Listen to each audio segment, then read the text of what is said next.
대수선 프로젝트 같은 경우에는 특히 시공 현장과의 즉각적인 피드백이나 그리고 변화 요소에 대해서 대응을 하는 것이 굉장히 중요하다고 생각이 됩니다. 왜냐하면 신축 같은 경우에는 저희가 처음부터 다 계획을 하게 되지만 대수선 같은 경우에는 건물을 해체하고 또 내장 마감을 철거하면서 저희가 보지 못했던 부분이 발견되는 경우가 많거든요. 그래서 그 부분에 대해서 현장에서 지속적으로 협의를 하고 변경사항에 대해서 대응을 했어야 됐고, 금호동 현장 같은 경우에는 저희가 허가를 진행하면서 구조 스캐닝이나 설계를 면밀하게 검토를 하기는 했지만 실제로 시공을 할 때에 저희가 생각했던 것보다 콘크리트 강도나 아니면 철근의 강도가 좀 덜 나오는 부분, 이 부분에 대해서 시공사와 협의를 하고 또 추가적인 보강을 하는 그런 작업이 이루어졌었습니다.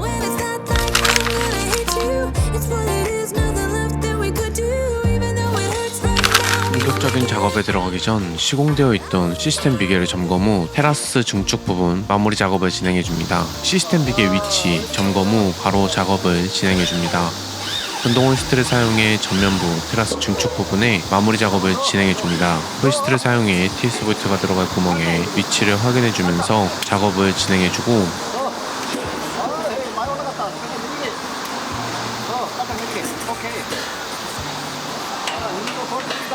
위치가 맞은 빔은 TS 볼트를 체결해서 H빔이 움직이지 않게끔 만들어줍니다.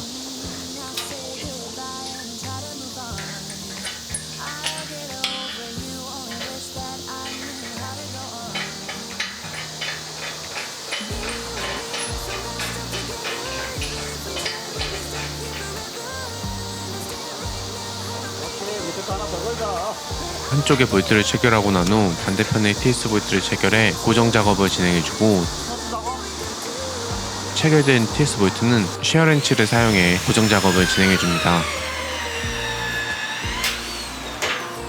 TS 볼트 고정 후 용접 작업을 통해 모서리 부분을 용접해 더욱 튼튼하게 고정될 수 있도록 작업을 진행해줍니다. 나머지 부분도 동일하게 작업을 진행해줍니다.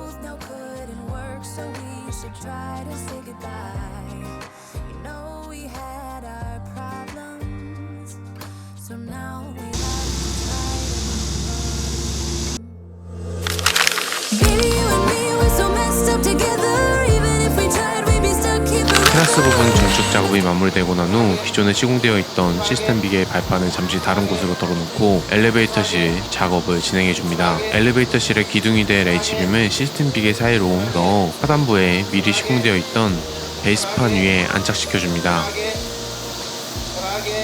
베이스판 위에 안착된 빔은 용접 작업을 통해 1차적으로 고정 작업을 진행해주고,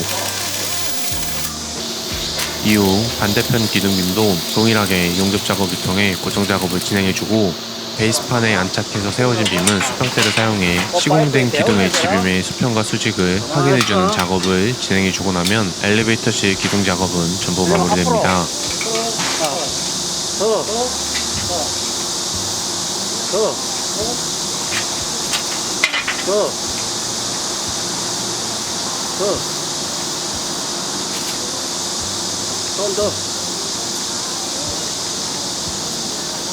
오케이, 가자고.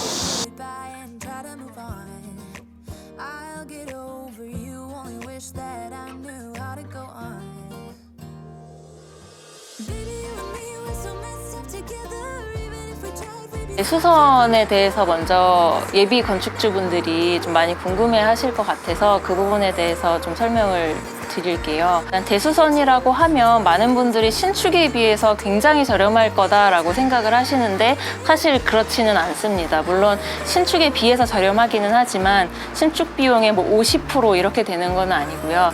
80% 이상으로 저희 뭐 시공사들이나 건축 설계사분들은 통상 그렇게 말씀을 하시거든요. 그래서 엄청난 차이를 기대하셨다면 그렇지는 않다는 것을 말씀드리고 싶고, 그렇다면 이제 대수선을 왜 선택하느냐라고 했을 때 저는 개인적으로 이제 두 가지 이유라고 보거든요. 이제 법규 규제가 강화돼서 현재 건축물이 좀 더 면적을 많이 찾아먹는다라고 하면 그 건물은 철거하지 않고 그대로 갖고 가셔야 됩니다. 그래서 이런 부분이 첫 번째 이유가 될 수가 있고, 두 번째 부분은 이제 신축 비용이 정말 매해 너무나도 많이 오르고 건축 법규도 너무 강화가 되고 있기 때문에 이것들이 이제 부담스러울 경우 그때 이제 대수선을 선택하실 수 있는 거거든요. 그래서 이 두 가지 경우가 아니라면 특별히 대수선을 선택할 이유가 있을까라고 생각은 들어요. 그래서 그 부분에 대해서 고민해 주시면 좋을 것 같고, 대수선은 시공사한테도 그렇고 설계사한테도 그렇고 신축보다 훨씬 어려운 프로젝트입니다. 그래서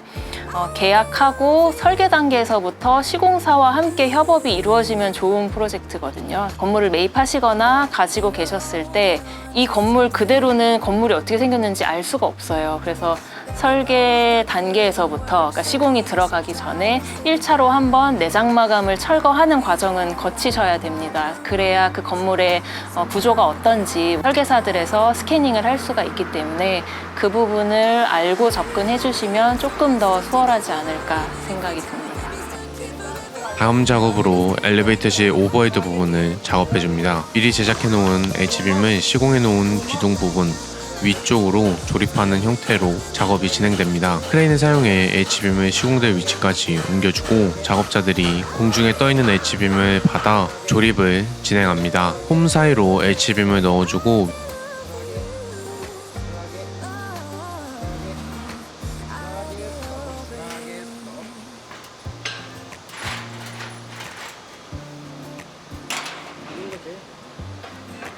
위치가 맞은 빔은 TS 볼트를 체결해서 고정 작업을 진행합니다.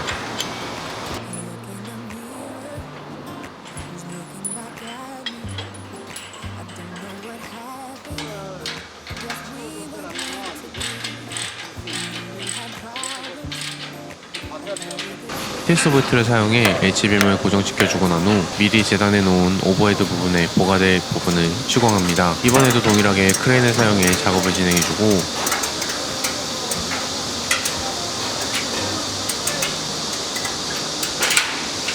위치가 잡힌 빔에 TS 볼트를 체결해주고 나면 작업은 마무리됩니다.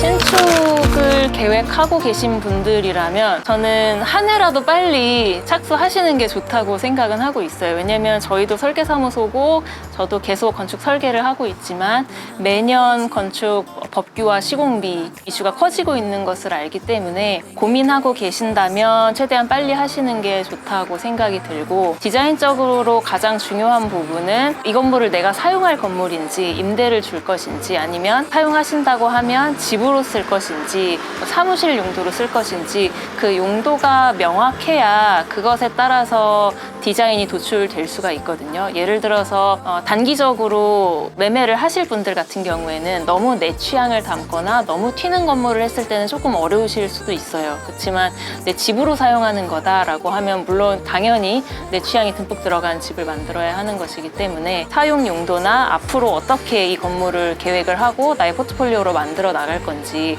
그 부분에 대해서 충분히 생각하고 설계사나 시공사를 컨택하시는 게 좋다고 생각합니다.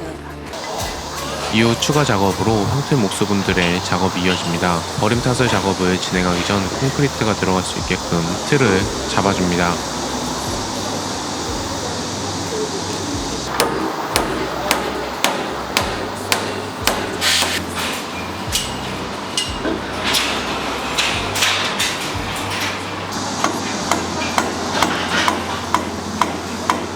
목수분들의 작업이 마무리되어 갈 때쯤 건축사분들이 현장에 방문해 현장 소장님과 미팅을 진행합니다.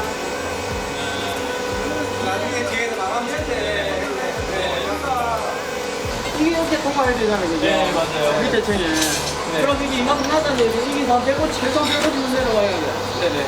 그러면 이쪽에 들어가서 한번 쌓아야 될 거야. 아, 예. 일단 치수 잘 맞췄어요. 작업이 진행된 부분을 건축사분들이 꼼꼼하게 체크해주고 미팅 진행 후 추가적인 실측을 진행해 현장의 디테일한 부분까지 전부 체크해줍니다. 미팅이 전부 끝나고 난 후 버림 타설을 진행할 레미콘 차가 현장에 도착합니다.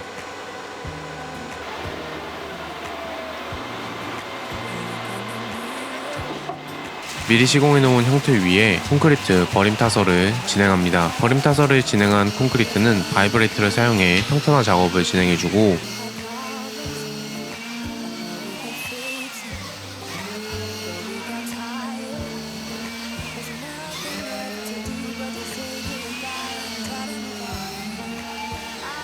미장칼을 사용해 디테일을 잡아줍니다.